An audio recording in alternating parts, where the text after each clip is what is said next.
dropped below freezing temperature in my city this morning, which caused all of the tires in my car to have low pressure, but luckily I keep this tire inflator in my car. It's portable enough to be held with one hand, rechargeable, and can double as a power bank or even a flashlight. But today I'm going to show you firsthand how quickly it can inflate low pressure tires. Here we go.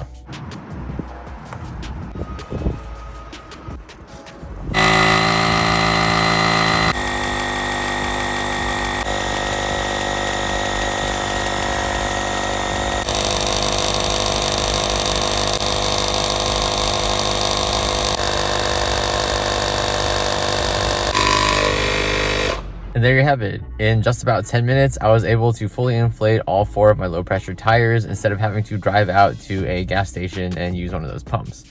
And of course, if this low tire pressure had happened in a remote location or the wilderness, this would have literally been a lifesaver. So if you're looking for a reliable tire inflator to keep in your car whenever low pressure happens, that's easy to use, very portable, and doubles as a backup battery and a flashlight, then pick up this one for yourself today and you're going to be set.